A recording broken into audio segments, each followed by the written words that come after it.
lap. If that mother, as parent, cannot educate, educare, draw out, and cannot cultivate, culture, raise, then the child is going to be ignorant of self. You know? Talent is valuable and important, but self-knowledge brings the light. Not a basketball, not a golf club. You know, as wonderful as our athletes have performed and demonstrated, that they are not saviors. You know, and somebody wanted to hang that on Tiger. He said, "No, I'm not a savior. You know, I'm just like you. I'm just." Of course, he's demeaning himself. I'm just human. You know. Not. But that's about as far as he's going. I suspect his father has knowledge. I wonder if he's sharing it with him. I know he's a Mason. You don't get to that kind of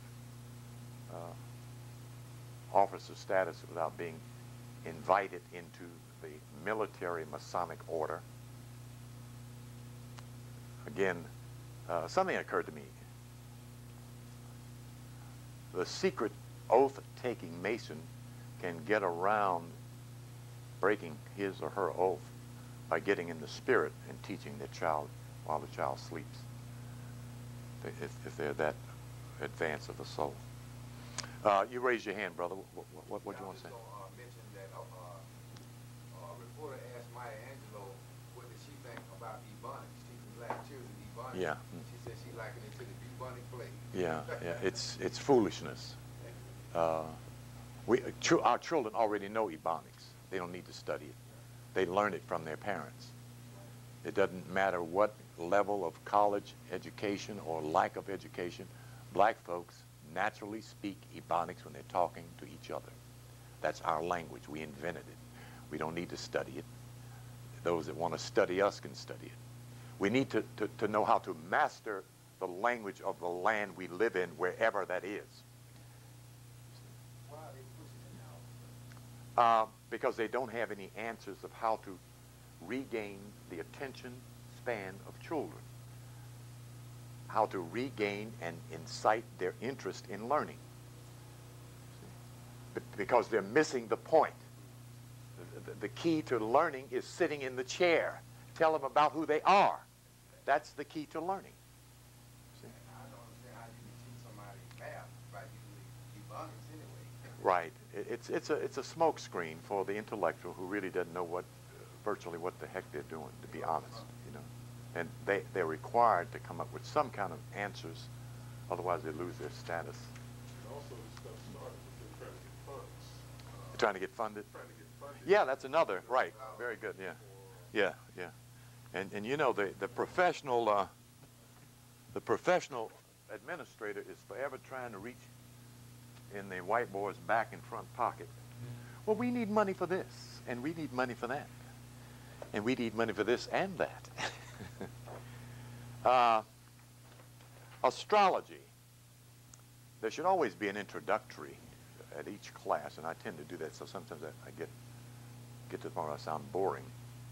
But it's very difficult to walk into an astrology class midway in between and get interested.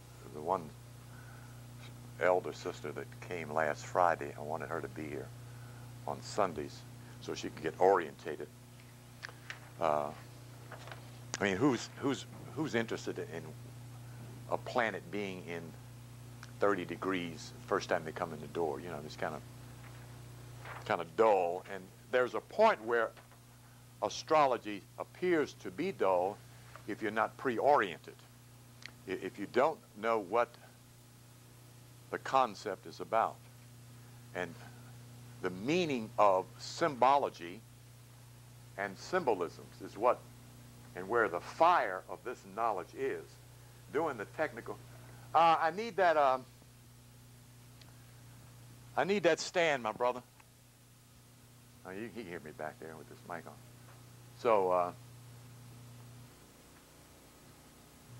the Moors, our ancient ancestors, are the ones who I'm going to say this out of the legendary, rather than to say that the Moors of our millennia, because that's the history we're dealing with, inherited this knowledge from their ancient ancestors, the Lemurians, who later in continental definitive became the Atlanteans. The great queen of Lemuria is still insigniated as Queen Mu. And as we know, the European is forever hiding stuff, so we know Mu is more. Just like Muslim, the brothers have got all complicated. The brothers is Muslim. It's Muslim. Well, in the antiquity of the hieroglyphic shows it is Mu Salim, great ones, peace. But Quran does not deal with the ancient Agu, the ancient script of our ancestry. So that's left out, and we get this other flavor of this language. I'm looking for chalk here. I got some in my bag. I don't see the basket around anywhere handy.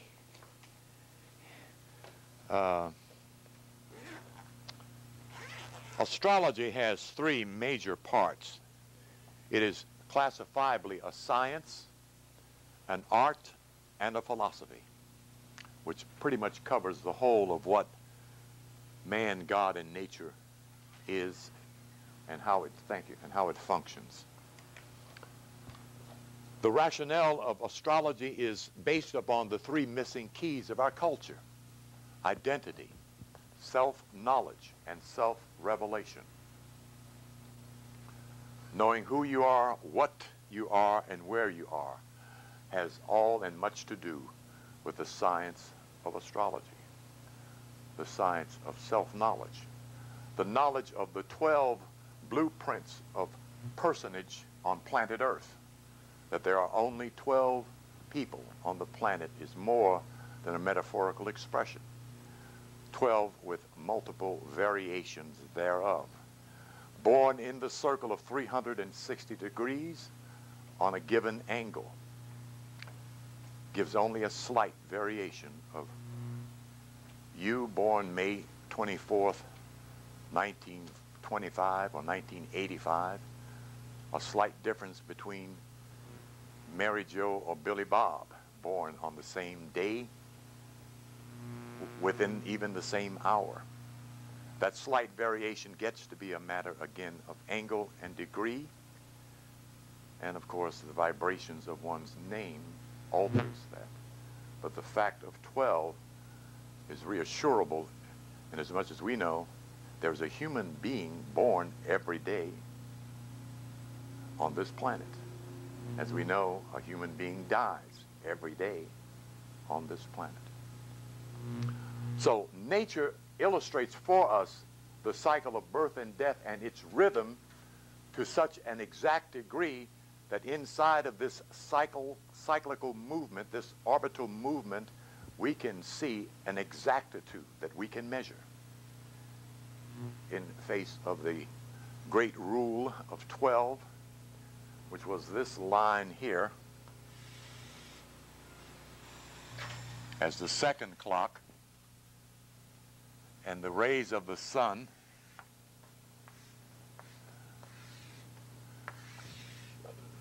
as where the stone was placed would produce,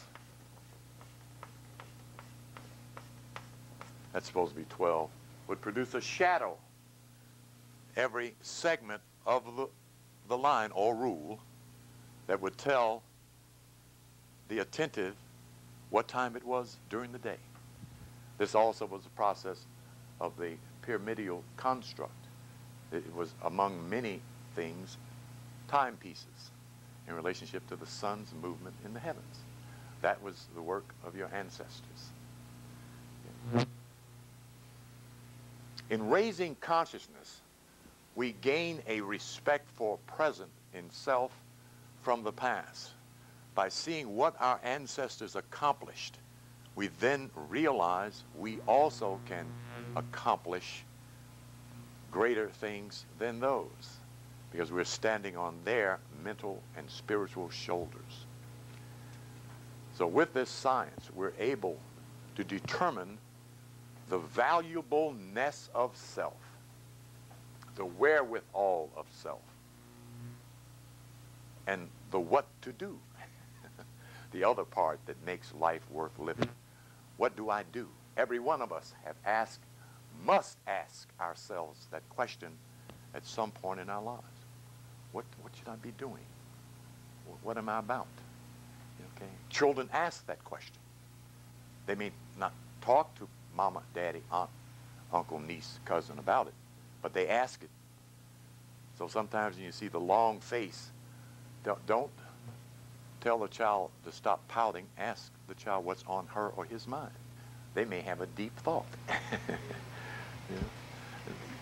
Every time one of these programs comes on, you hear a little black kid saying, I want to be a scientist. I want to be a doctor.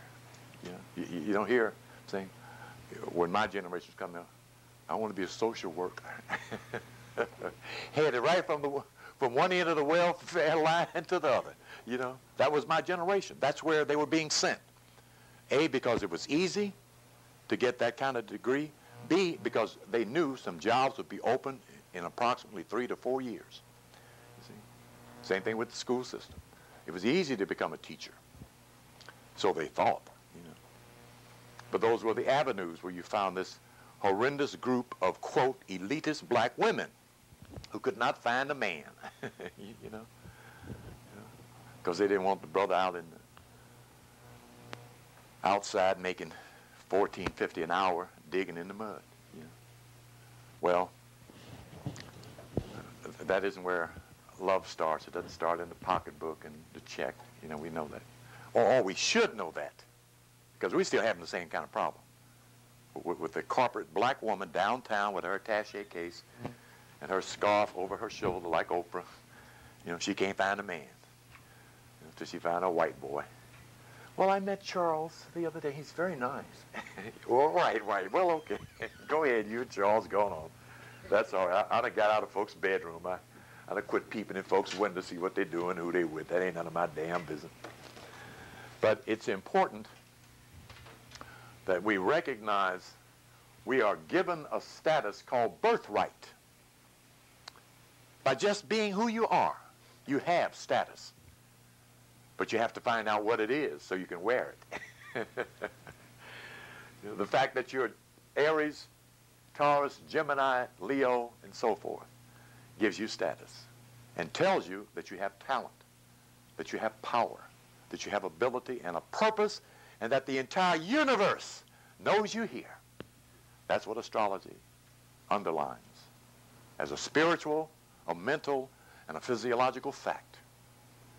You know, there are no accidental births, so we got rid of the word bastard. You know, that's white foolishness. There's no such thing as an illegitimate child. Okay, with or without a marriage license, the child is born the same way and born on the right angle, if they're fortunate. The illegitimacy, perhaps, is the fact they may not be born on the right angle. So this body of knowledge gives us, again, the illuminating factors that tells us life is worth living and suicide is insane. Okay? There should be no reason why children would want to kill themselves before they discover themselves.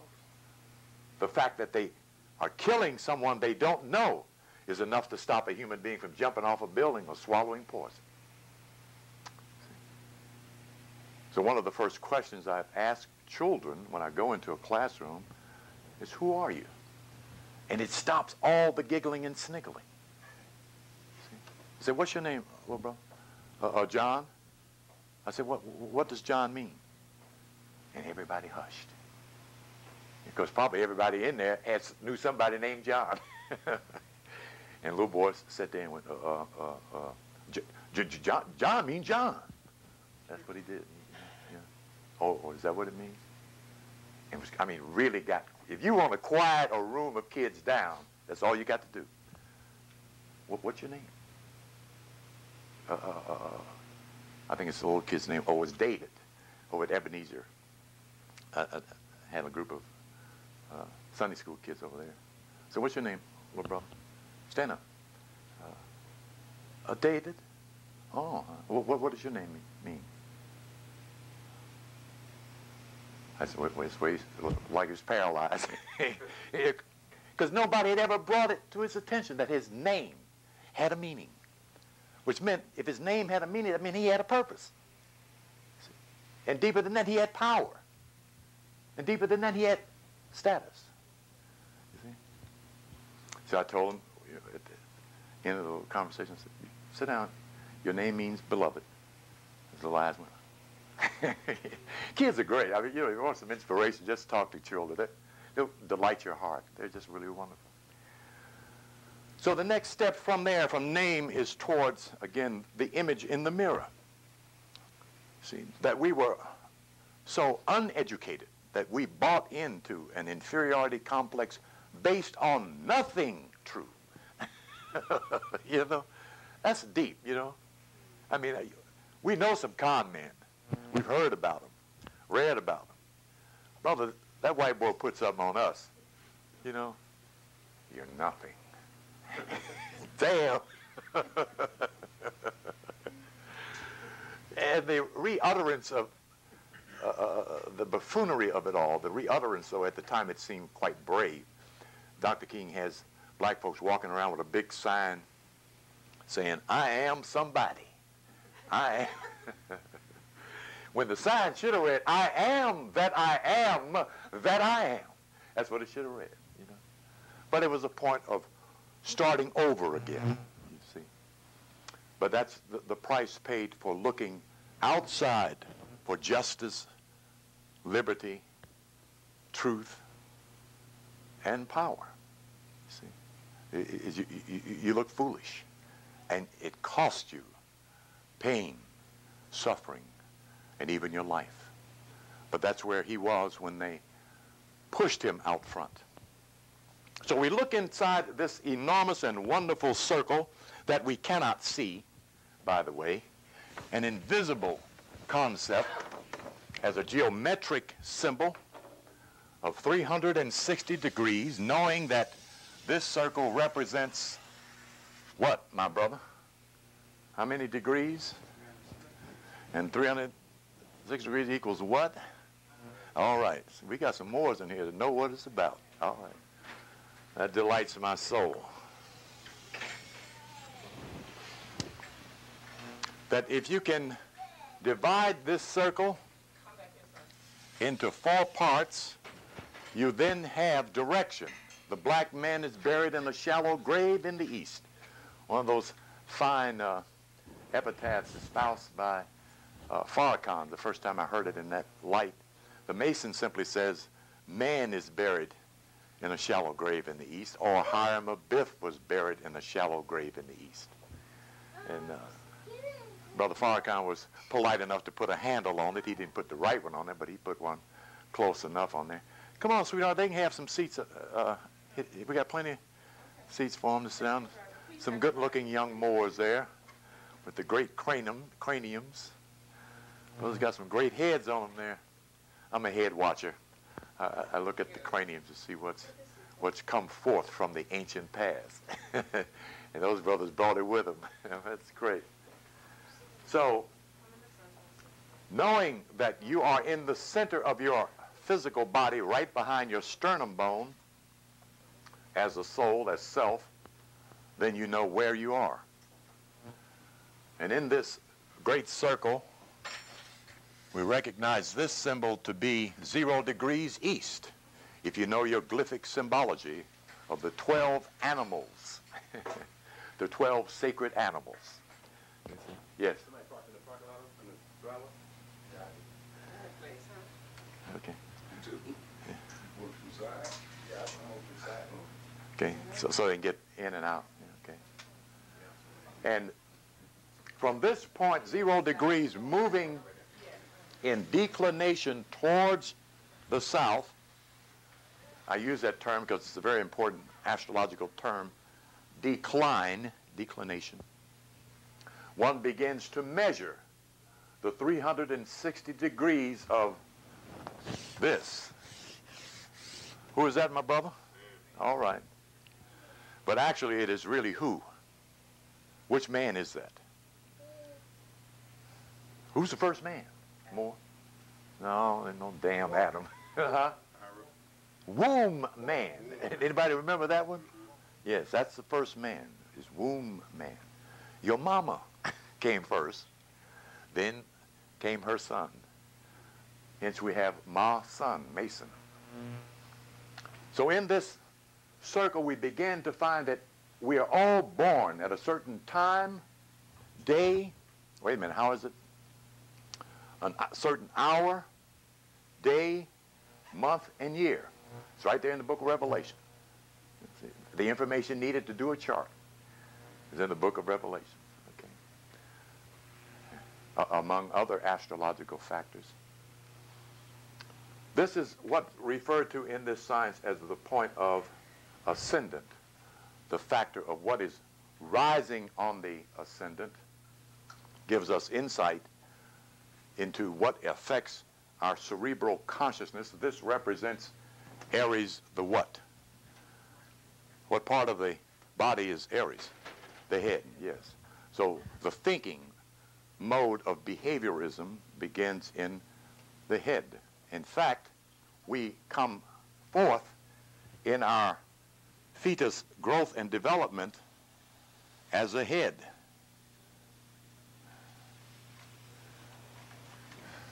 When you see a young brother with that kind of head, that's an ancient soul, symbological of the very cyclical movement of the universe, the oval-shaped head. Well, my group used to call kids with that kind of head peanut head. We didn't have any better sense to recognize a relic from the ancient past. See? And back there, the brothers with those little knots on the back of the head, big secret back there. Big spiritual secret. Can't even talk about it on this level. It's so big. So we recognize this fact of advanced physiological development of the dark-skinned, broad-nosed, thick-lipped, furrowed-haired human being, wherever you find him or her. The more shows you who the first original people on this planet were and are, and who has the highest developed physiology on the planet. The point of fact is, when you say physiology, you also mean the brain, which we have yet to cheer about. No one is applauding the black child, the black man, the black woman for their brilliant mind or brain yet. But we got to get there. That's for us, taking it to the next level. We'll always perform well on the physical plane because we are who? Thank you. All right. Now we want to get to be lords of... Anybody? Anybody? Thank you. All right. Which is the mind. You see? When you say heaven, you mean the mind. See? We live, move, and have our being in mind. Not in Jesus, see, but in the mind. And that is where mastership begins to take its full toll, because the mind governs the body, the soul governs mind and body when it is awake. Until then, the glands governs all. 12 glands that if you're not in charge of them, they most assuredly are in charge of you. And we need to understand that about human behavior, habits, addictions, weaknesses, faults, mental and physical illness are directly related to the condition of the glands in the human body. That these are not creatures or beings only in symbolism, but intelligence operates through them, is a valuable and valid point of fact. So when we look at these 12 signs, we're looking at those symbols that represent parts of the human body. Not only the glands, but the heart, the stomach, the spleen, the kidneys, the thigh, the knee, the feet. That's what you're looking at when you look at a zodiac. When you begin to reach into it to measure, it then becomes horoscopios. Okay? The hour of view or vision, horoscope. Horos, hour. We measure by the half hour, actually, 30 degrees. But horos certainly fits the movement of the clock of time based upon the movement of the planet around the sun. What we're looking at, as if the earth was in the center of the circle and the sun was on the side with the rest of the planets moving around the earth. That's all imagination. Just as this particular symbol here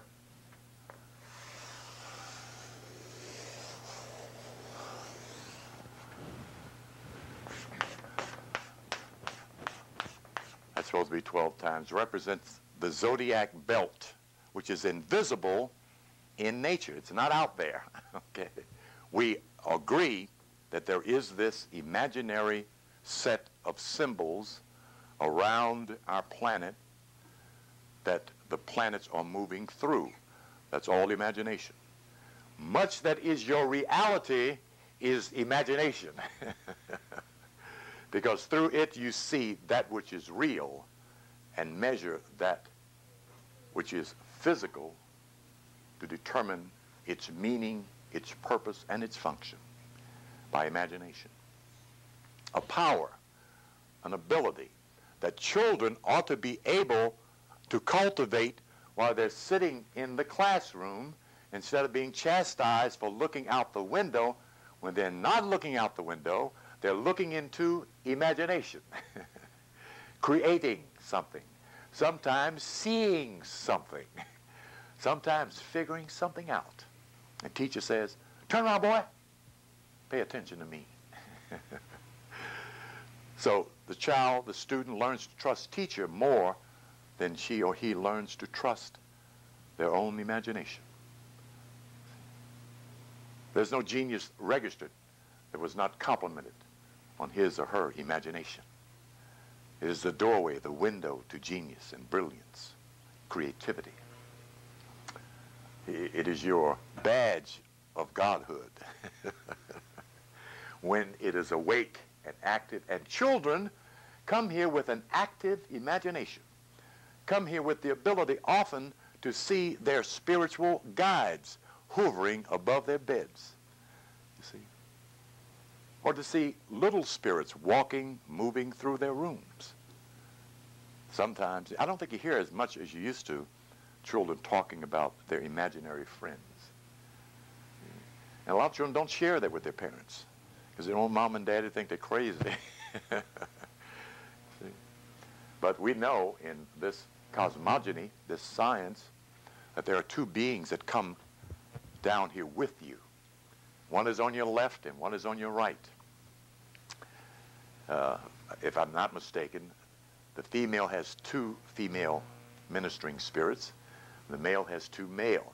I'm not sure about that, but I think both mine are males. That I'm sure of. One has a mustache and the other one does not. The one on the right has a clean-shaven face. The one on the left has a mustache. The one on the left is the one who says, "You ought to steal that. You ought to take that."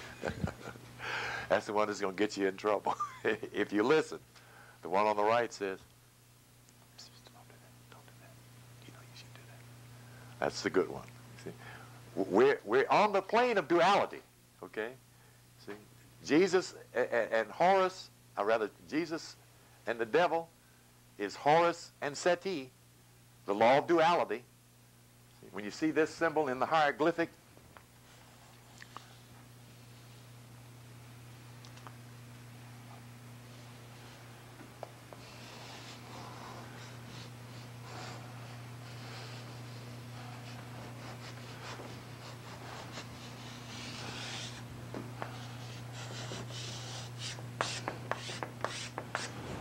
But that's Horus and Seti on the same body. That's good and evil. See? Light and darkness. Poverty and riches. Hard and soft. The whole concept of duality is what Satan and the good Lord represent. They ain't going nowhere. They'll be down here when you get back. So the idea is not to be good and not to be bad. It's to be what? I didn't hear. No? Well, yes. No. Be ye what? Above both good and evil. That's where you're supposed to be getting to. And how do you do that? How do you get above both good and evil? John 10, 31, 36, can I hear it? You just said it. Let it on out, huh? Well, that's how you start out. Does not your scriptures say that ye are? That's how you get above both good and evil. Yes, sir. That's right. Because in Isaiah chapter 15 it says, I am the Lord doing both good and evil. But we know that's not a person, but the law of duality that does both good and evil. That's this line. See?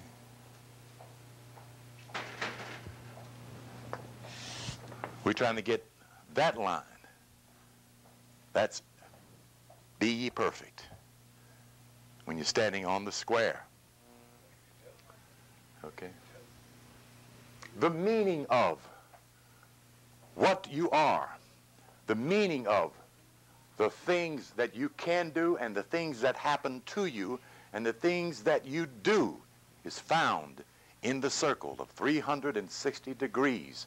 And inside this circle are 12 signs where we're all born. I mentioned John 10, 31, 36 because I always mention it at every lecture, at least once, if not twice. I want that etched on the consciousness of every black man, woman, and child. Children need to know that they have the potential to become God. They need to know that. See? Not just admire God, but become God-like. You see? So that they move away from this word as they grow to this word as they grow to become this word as they grow. Boy, B-O-Y, biological organism of youth. That's boy and tomboy. And as they finish this hood, they go to M-A-N, master, able, and noble is what a man is. Not when you get a car and you get a job. You ain't no man because you get a car and you get a job. You got to grow mentally and spiritually, right? All right. So when you finish M-A-N, you go to G-O-D, generator. That's your brain. Operator. That's your soul, yourself. Destroyer. That's your sacral vertebrae where power is waiting for you to use. That destroys darkness, ignorance, disease, poverty, and death. That's the meaning of G-O-D. That is not infinity. The Creator creates God.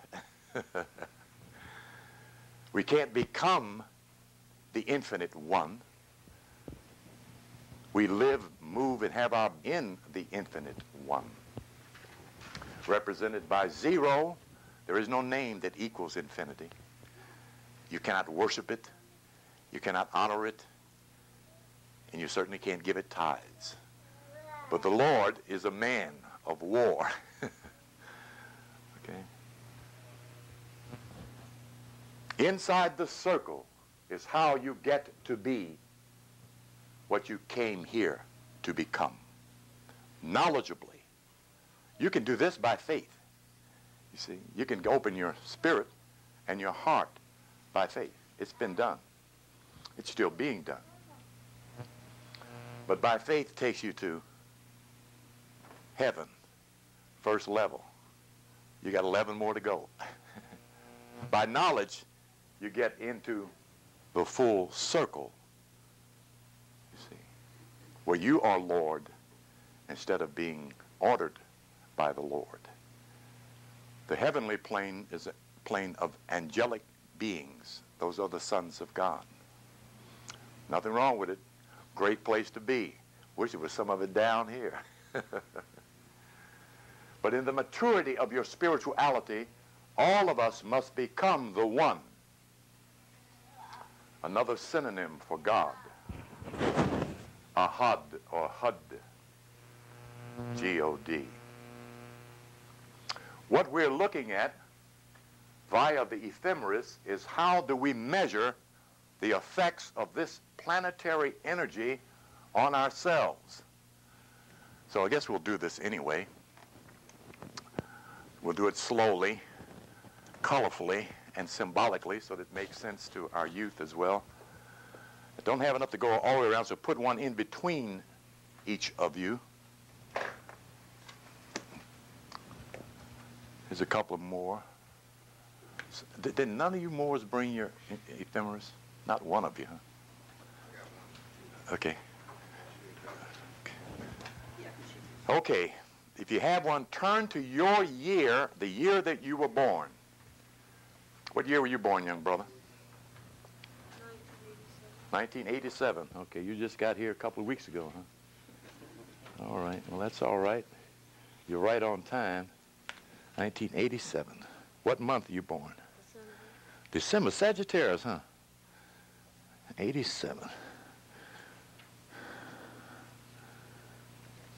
Okay. Okay, now you find December in there. Look up here. Keep turning the page till you find December. Okay, you got it? Now, the next thing an astrologer or a student of astrology is supposed to do is to reach into his or her bag and pull out, I didn't bring mine, look at me talking, it's to pull out rule. I don't know if we got any more of these or not. So that you can follow along. It makes it easier to follow along. Share that with my little brother there. Okay. Now find your birth date in that line. Don't mark the book unless you buy it. If you mark it, you'll buy it. Of course, you should have one anyway. Okay, can you find your birth date on there? Got one left. This is yours, then.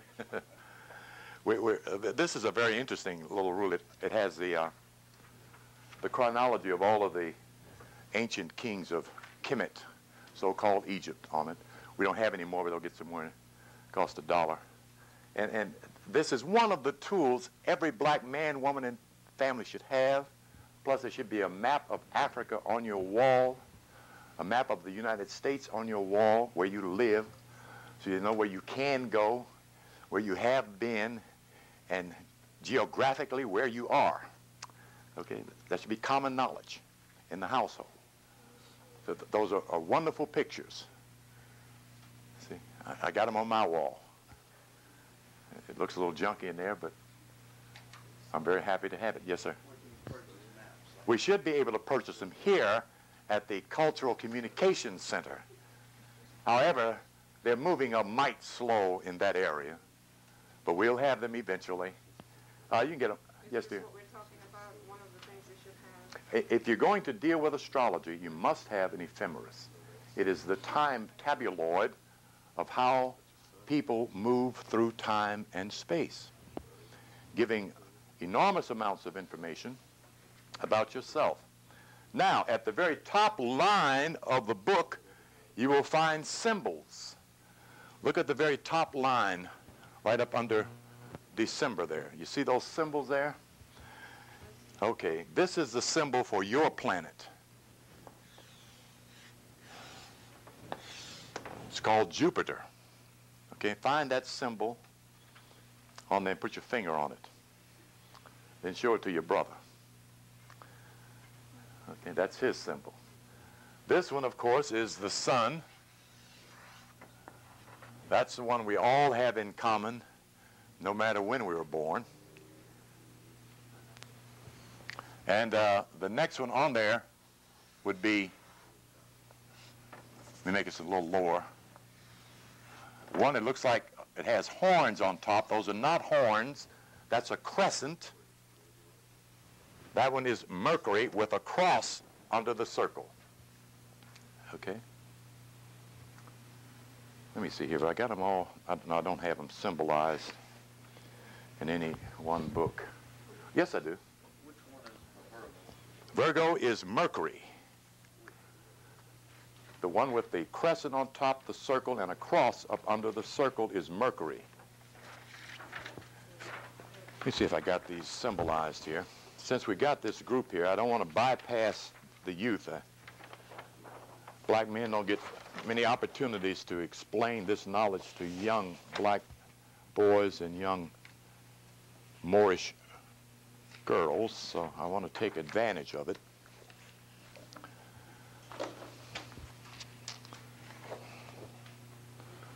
Let me see here.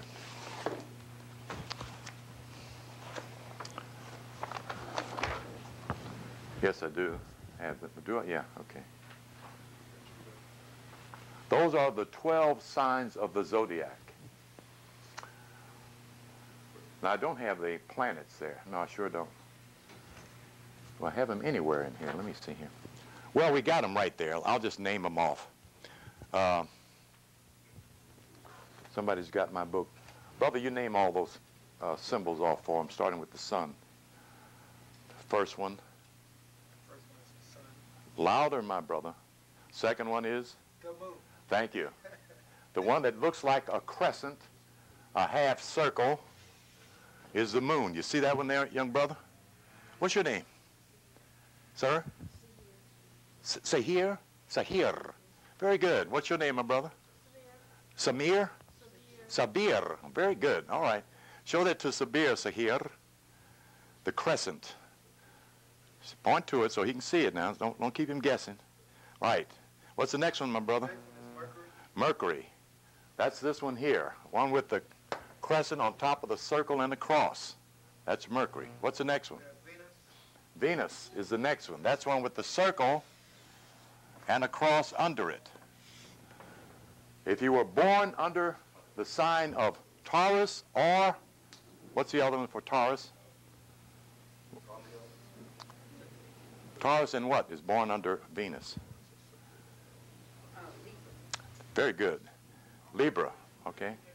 Sahir, Sabir, when is your birthday? Oh, you brothers are twins. Oh, okay. All right, I should have known that. I'm sorry. Okay.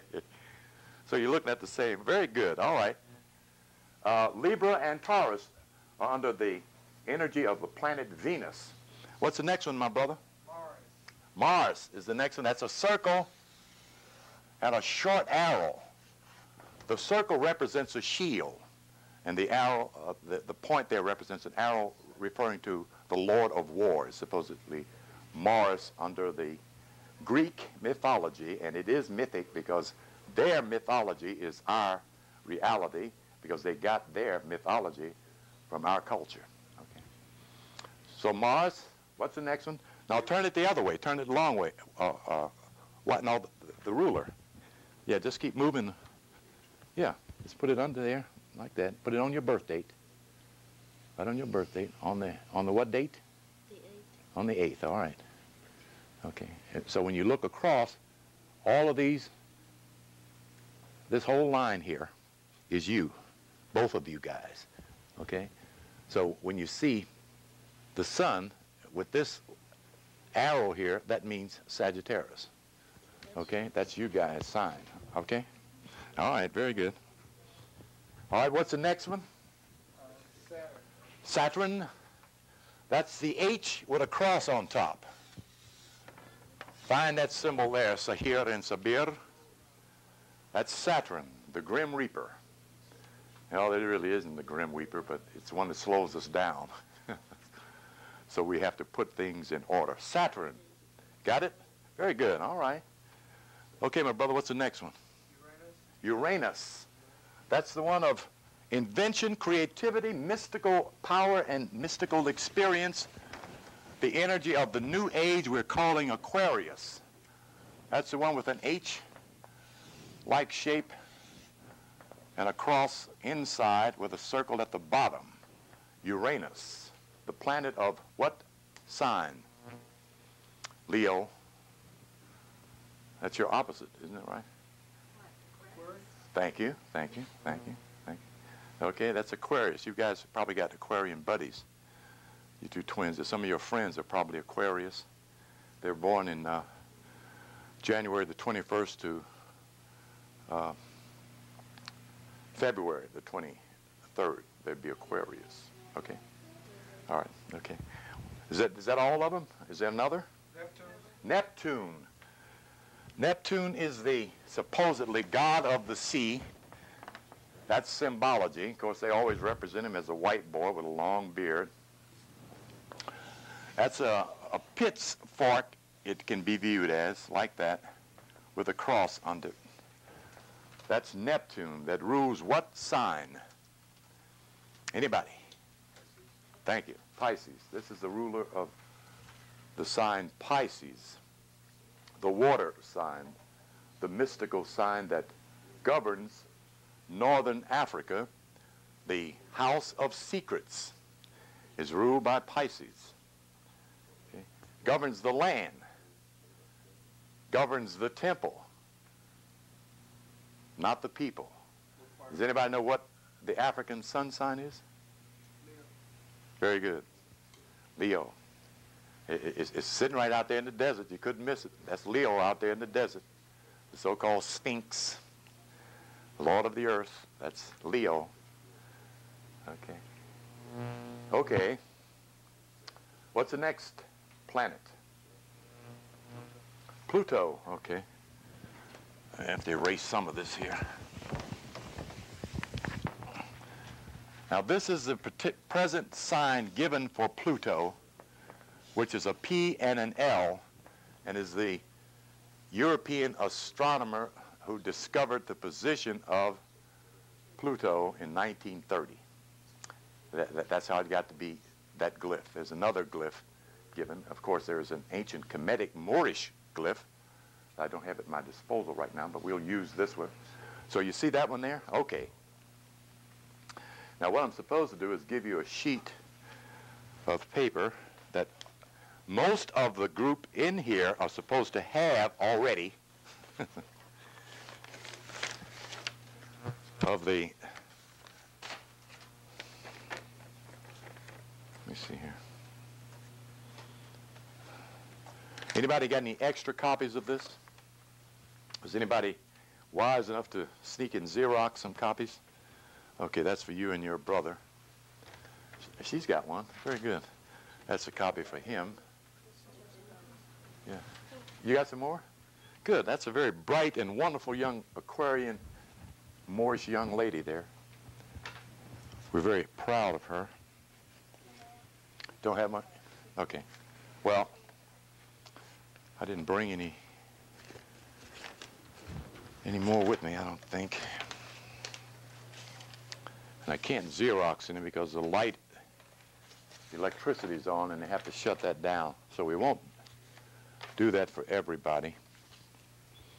Okay, let me illustrate this so that it becomes somewhat rational is what we're trying to make it here so that we understand what we're doing. That's what I mean.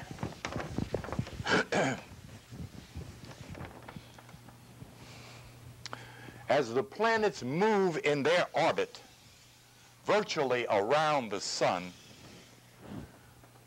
as the sun actually being, let's say, in the center of the circle, this is called the orbit, how the planets are moving in this electromagnetic field. However, they're not all moving along this same line, which means they're not all in unison following one behind the other. In fact, one of the planets is going this way, while the others are going this way. but they're in such an orbital distance from each other that they don't have to worry about running into each other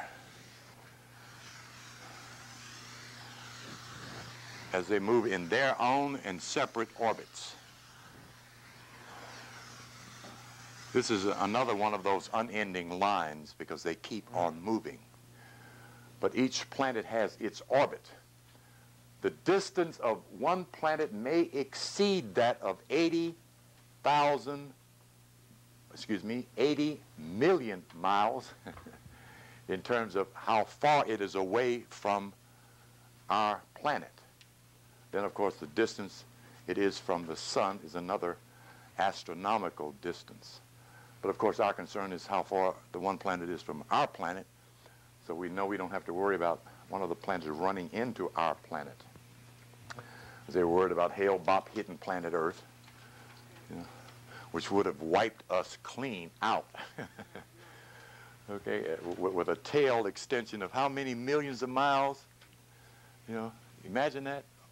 A dead rock moving at such velocity and speed with a tail extension of I don't know how many millions of miles they were talking about, pointing out that the tremendous power of this universe and solar system that we live in. What we're doing with this great circle is finding out, let's say,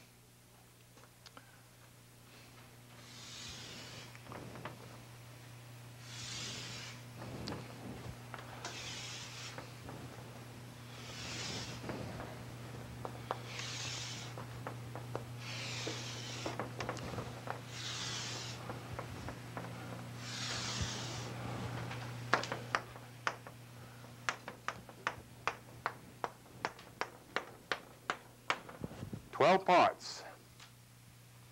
Each one of these is called 30 degrees. Each one of us are born inside of 30 degrees on our birth date and day and time of birth. That's the first significance of calculating your chart. What time you were born will tell where your sun was at the time of your birth. Now, where's my eraser? Oh. Let's fill in the blanks here, if we can, around the outside. Now, if you have, your brothers don't have a pencil with you, do you?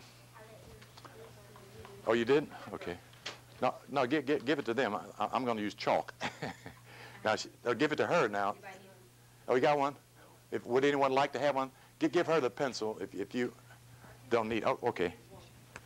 Let's see here.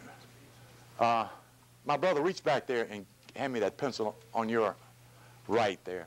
Yeah. Okay. Everybody got a pencil? Okay. Now, as I mentioned, this can be the dull part of astrology until you get some information from it. Thank you.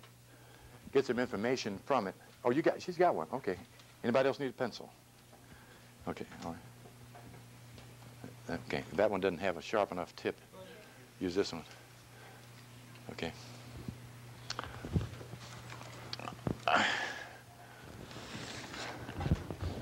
Here, put this under there so you have something to write on. Okay. Now, pay attention. I want you to put all these signs by these marks here. The first line here is called 0 degrees Aries. So you draw this symbol by Aries. Okay, go ahead and draw it.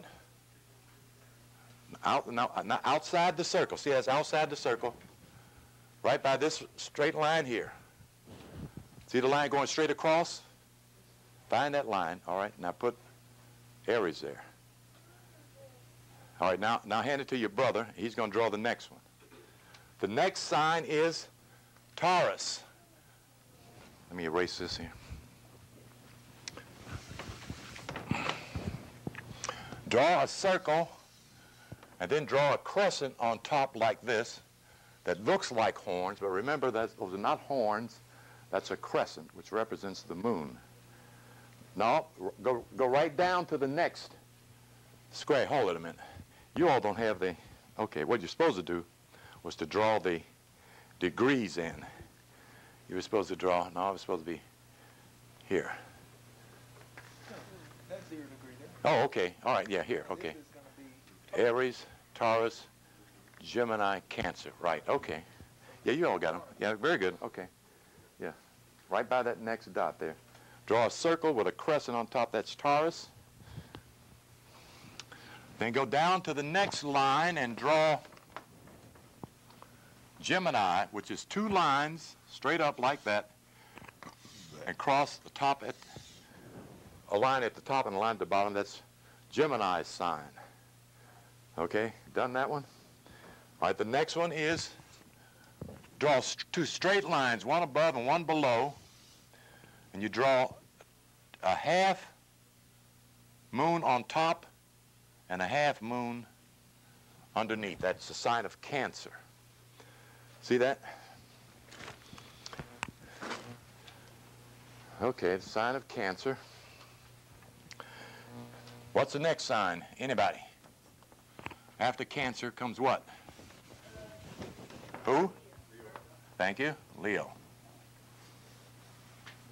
You draw a lion's hair like. That's what that's supposed to represent. That's the sign of Leo. Okay, got that one? The next one is what? Anybody? Thank you. Let me try to get some of this stuff out of the way here.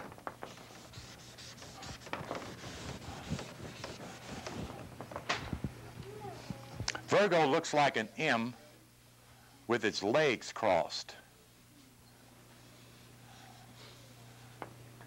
That's the sign of Virgo. It's made like an M with one of the legs crossed like that. That's Virgo.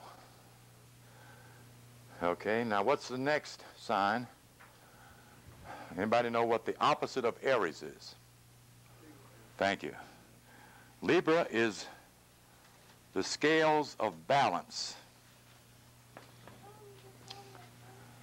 A half line with a loop and another half line and a line under it is a symbol of Libra, the sign of balance in our nature. Okay? The next sign would be what? Scorpio is an M with a tail on it pointed up. It is the scorpion that biteth at the horse's hoof, or the horse's heel, in the book of Revelations. Okay, anybody else know what who that horse is? Very good. That's you, Shabir and Sahir. Sabir and Sahir. Sagittarius, 2 philosophers. Born to win. Very good. And the sign that is opposite Cancer is who? Anybody know? Nope. Very good. Capricorn. The master mason is Capricorn. They lost respect for the sign of Capricorn when Nixon got the plug pulled out and the curtain yanked back, and everybody wanted to know. Somebody told on Nixon, do y'all know he's Capricorn? Capricorn ain't had no status since. Okay, the next one after Capricorn, anybody know what that is? Very good. The age we keep trying to say we're in and doesn't quite prove to be true. The age of Aquarius, the sign of the 30 degrees of Aquarius. And what is after Aquarius? The sign of the fish. Does anybody remember hearing this quotation? Most preachers don't quote mystical statements, at least not deliberately. When the Jews asked him for a sign, anybody remember what Jesus said? There shall be no sign given except the sign of Jonah, which is the sign of the fish. The sign of the Piscean age is what it represents, which is was the age or era of faith, the belief system age of the fish. That's why the symbol under the picture, so-called, of Jesus, who is not a white man with blue eyes and blonde hair. That is not Jesus. That is a picture of a white man with blonde hair and blue eyes. That's all that is. Thank you. Okay. And what's the last sign of the zodiac? What does that represent? What part of the body? Thank you. So that the end of your body are your feet. Your head touching Aries. Excuse me, the head touching Aries. The feet touching the head Aries makes a complete circle of 360 degrees. This is a symbol of the fish Pisces. Two half moons and a line drawn through them. It's virtually a symbol of two fish swimming in opposite directions. Okay. Now, we got that done. Now, what I want you to do is find your symbol that represents your birth time and sign and place your planet inside that circle. Okay? What's your planet? Look up here. Jupiter. It is the biggest planet in the solar system. Not the biggest sphere. The sun is. The biggest planet in our solar system is Jupiter. That's your planet. Okay?